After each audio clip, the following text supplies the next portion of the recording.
Hi everyone, I'm Lee Saville-Iksic, and this is the MeadowSong Podcast, where we tap into the healing, transformational power of music and myth, because every life is an epic story, and every experience a work of art.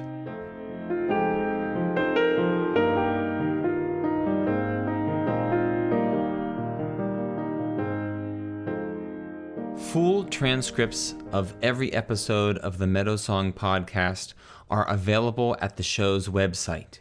To find the transcript for this episode, go to MeadowSongPodcast.com and look for episode 5. The essays featured on the podcast are also available on my personal website. You can find them by going to saville-iksic.com/essays.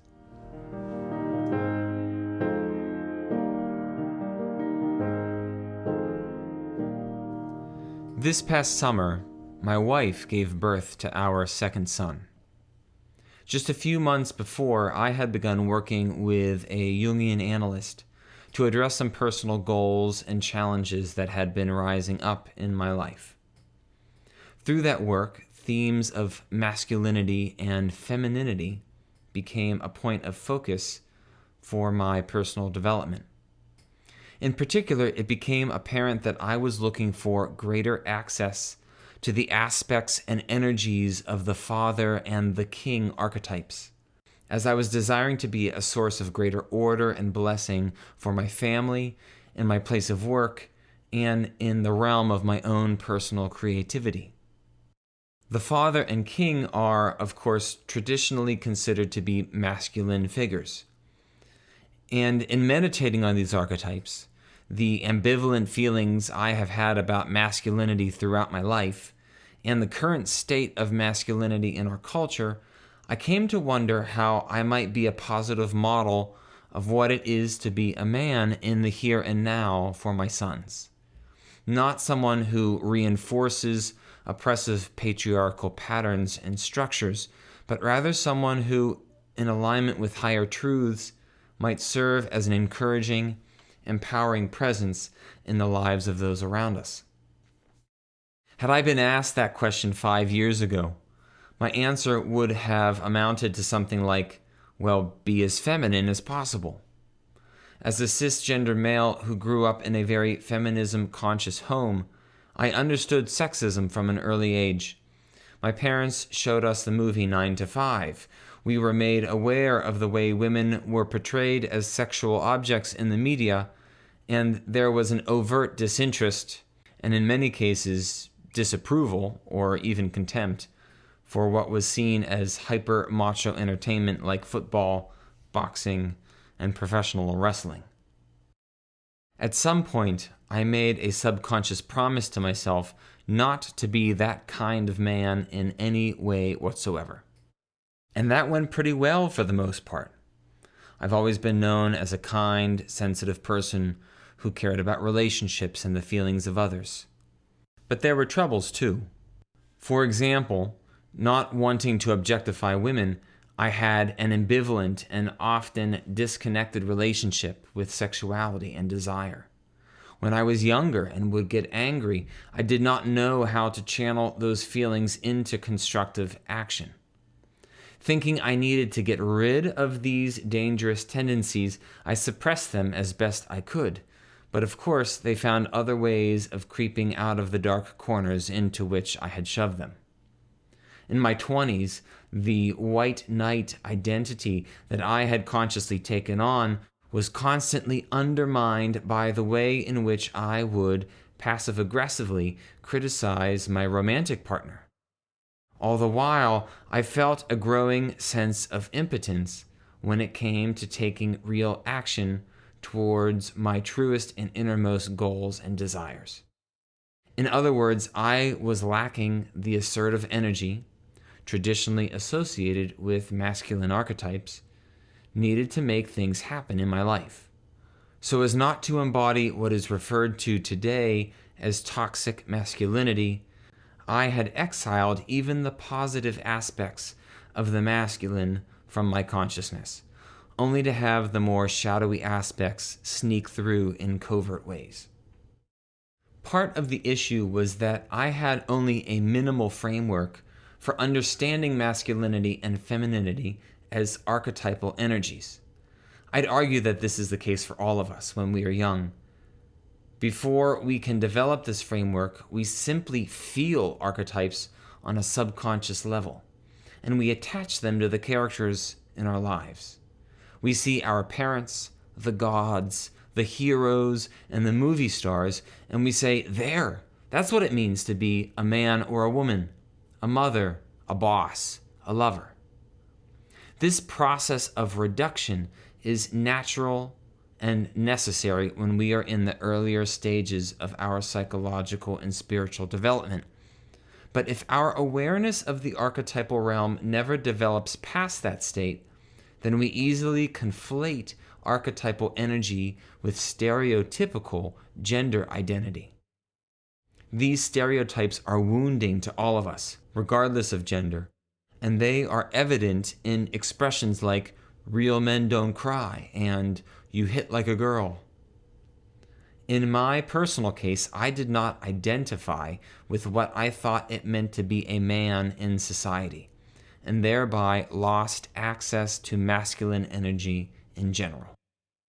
Many great teachers who work with archetypes attempt to clear up this confusion between gender identity and the archetypal masculine and feminine by using different words for these complementary energies: yin and yang, active and receptive, solar and lunar, and so on. We might even see society's movement towards understanding gender identity as fluid and nuanced, rather than as a fixed duality, as an encouraging sign that we are also ready to see the relationship between masculine and feminine archetypes in the same way, as a spectrum. When we recognize the yin and yang duality as a spectrum, we see that when one side is out of balance, the other side must be as well. Healing one means healing both, because truly they are one. Furthermore, we see the truth in what has been said by depth psychology as well as the old mystics, that we each have an inner masculine and an inner feminine, and that wholeness comes from our willingness to embrace the full spectrum of expression of these energies. When I try to recall a story that centers on the healing of the masculine and or the feminine, I can't help but think of the much celebrated artifact of recent pop culture that we have in Disney's 2016 animated film Moana. In this movie, we have a rich depiction of the healing of the archetypal feminine. Those on the Disney creative team are aware of the role and responsibility they have as makers of modern mythology, and there is so much that I love about this film. But before we look at the story, I should also say that there has been quite a bit of legitimate criticism of how the movie depicts Polynesian culture. It falls outside the scope of this episode to consider whether or not the film is a case of cultural colonization, but I will say that as a composer who has worked in collaboration with culture bearers to recontextualize indigenous musics for a Western audience, I can both appreciate Disney's efforts while also honoring the disappointment and feelings of violation experienced by Polynesian and Hawaiian viewers of the film. One way or the other, it is important to acknowledge from the start that while the movie incorporates many elements of Polynesian culture and mythology, it is in no way an accurate depiction of them. I would only hope that, though the movie lacks in accuracy, it might inspire Westerners to look further into Polynesian culture on their own.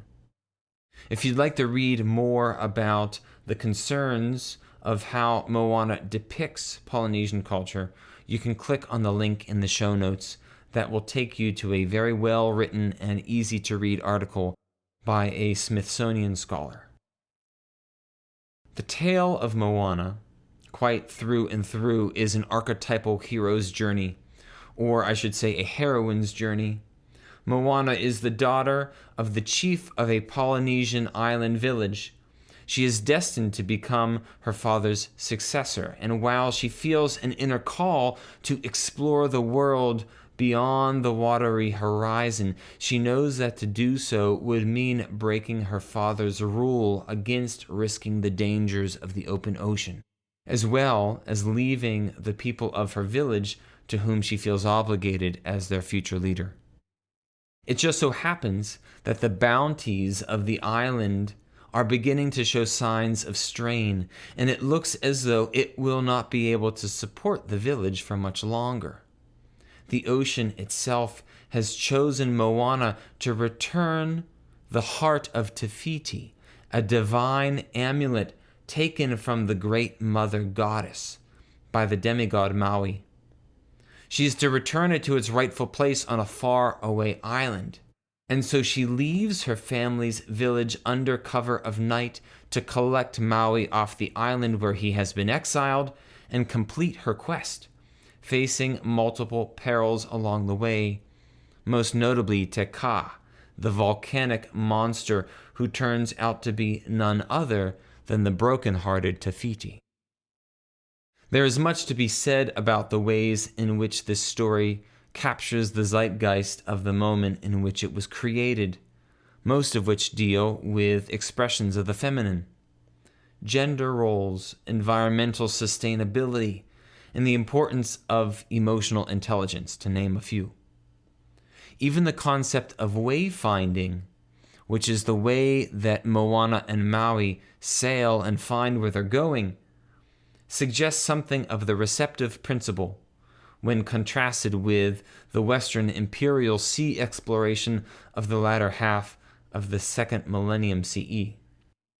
The dynamic in the film which I most want to highlight, however, is the relationship between the island mother goddess Te Fiti, the volcano monster Te Kā, and the withering island where Moana's home village is located. In these three characters, I'm calling the island a character for the sake of this illustration, we have the three components of the triangular structure of an archetype as described by Jungian psychologist Robert Moore. Archetypes, of course, are bivalent, having light and shadow sides. Moore suggests that the shadow is bipolar, with an overactive and an underactive pole. His description of the king archetype, for example, is made up of the good king in his fullness, the tyrant, and the weakling. In Moana, we have the feminine mother queen goddess parallel to this. Te Fiti as the good mother, Te Kā as the devouring mother, and the dying island as the withering mother, unable to go on supporting life with what was abundant nurturance. To be clear, these characters are inventions of the Disney writers and not taken directly from Polynesian mythology, although in some cases there are loose connections between the two. That said, we still might take them as a useful illustration of the character and structure of archetypal energy. The three are really one. When an archetype is present in our life, all three aspects of that archetype's energy are always present. For instance, when I began the work with the Jungian analyst and started inviting more kingly energy into my life, I saw the difference in the areas of my life I had mentioned before. My older son, for example, seemed to be calmer and more connected to our family in subtle ways as I offered him more structure and loving awareness. Simultaneously, when he was not responding in ways in which I wanted him to, I also felt the urge to control his behavior. In other words, experiencing the tyrant side of the king, far more than I was accustomed to feeling prior to my intentional evocation of that archetype. So, what determines what aspect of an archetype will actually come through us into our outer life and our relationships? The answer is consciousness. Moana's mission to save her village, which of course was both the answer to her desire for adventure as well as her obligation to serve as a leader, all hinged upon her ability to return the heart of Te Fiti.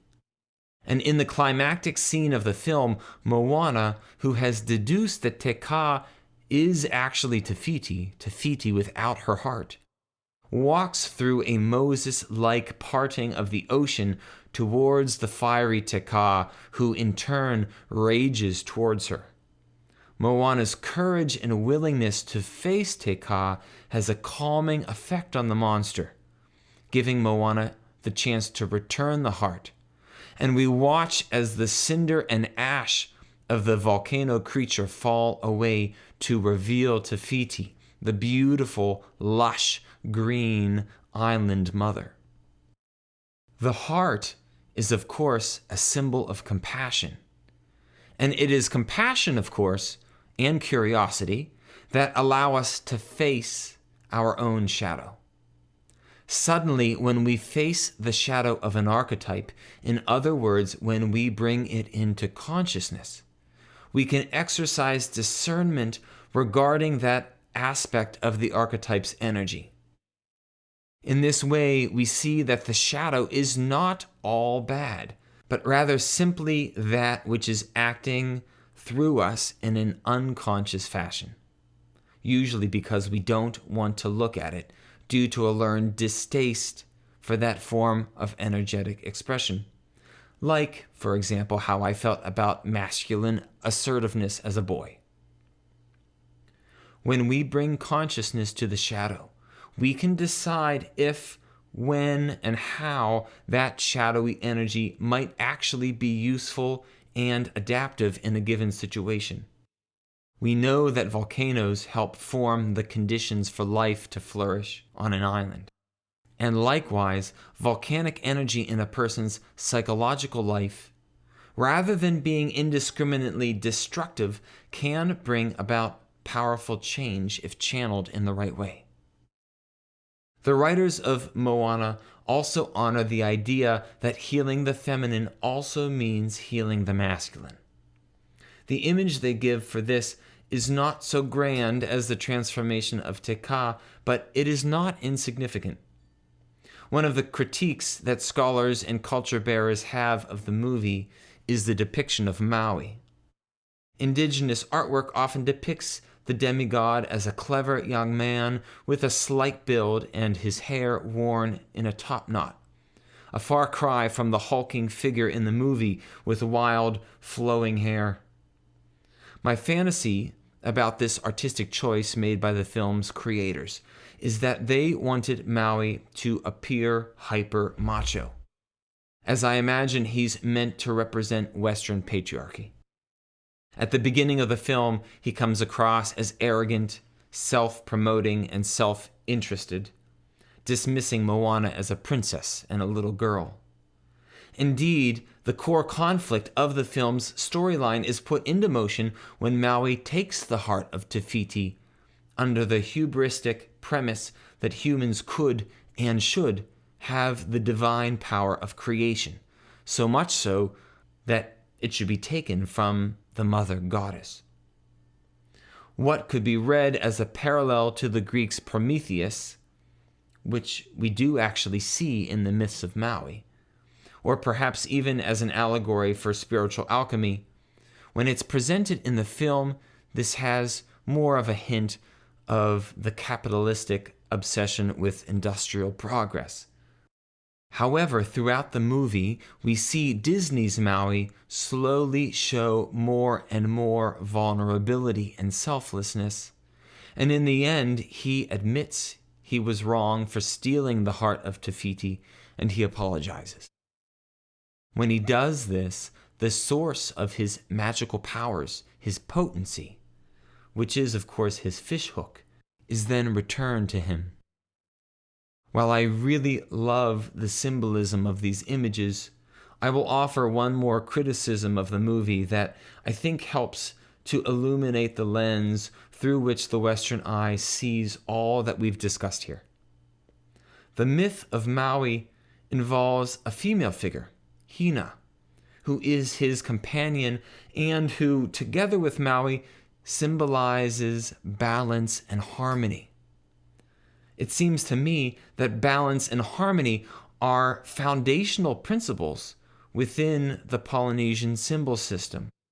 There are complementary symbols for light and dark, masculine and feminine, earth and sky, and fire and water that are all featured prominently in the mythology. In contrast, with its monotheistic, patriarchal framework, the Western Judeo-Christian system is built more upon the concept of good versus evil, with victory rather than balance being the prime objective. On a cosmological level, this paradigm, of course, has its place, perhaps as the counterbalance to the Eastern paradigm. But it seems fitting, albeit ironic perhaps, that a westernized story that clearly depicts the healing of the feminine should make use of a cultural tradition that has at its core the principle of balance between the opposites, and then altogether omit the feminine figure who helps create that sense of balance. I'll end by saying that evoking kingly energy did not make me any less sensitive or nurturing. As I endeavored to express at the start of the episode, these qualities are pretty central to who I am. Rather, bringing the archetype of the king into my life brought a greater sense of balance to who I see myself to be. When we see the masculine and the feminine, see them in their entirety, shadow and all, as simply being two ends of the same continuum, the hope is that we might gain greater access to the full spectrum of their energetic expression, and therefore experience greater wholeness in our relationship with one another and with ourselves. One night when I was thinking on what it would look like to model a healed and healing sense of masculinity for my sons, I wrote down a list of images that seemed to get at what I was envisioning. Before long, that list became a song that I will share today in lieu of an improvisation. An excerpt follows, and the full recording is available to members of the MeadowSong Listeners Club. You can learn more about becoming a member at patreon.com/MeadowSong Podcast. If you've enjoyed this episode, I would love for you to write a review wherever you listen and share the episode with a friend. We will have a listener submission after this excerpt.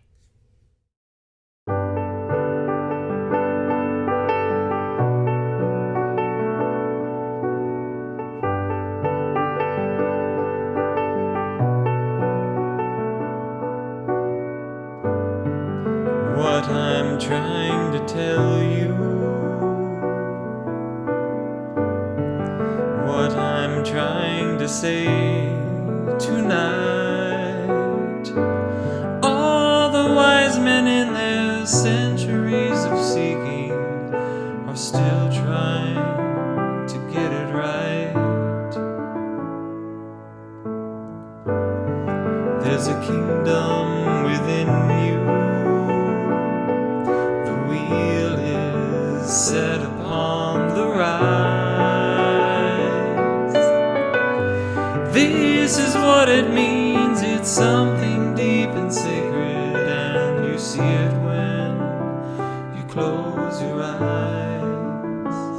A man is rhythm and wonder. A man is poetry and stone. A man is steel and sunshine. A man is hilltop and home. A man is rhythm and wonder. A man is poetry and stone. A man is magic and blessing. A man is spirit and bone.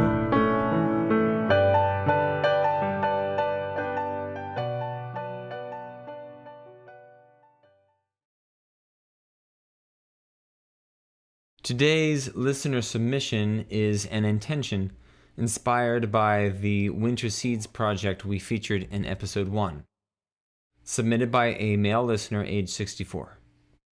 Before I read the intention, I'll mention that if you'd like to submit a dream, an intention, a reflection, a celebratory or a challenging experience, or a prayer to use on the show, you can do so by going to MeadowSongPodcast.com and clicking on Get Involved. Here's the intention. My intention is to recognize what daily choices might lead to my best possible future, and then to act on them. It's simply stated, but a powerful intention all the same, with daily being a key word, I think.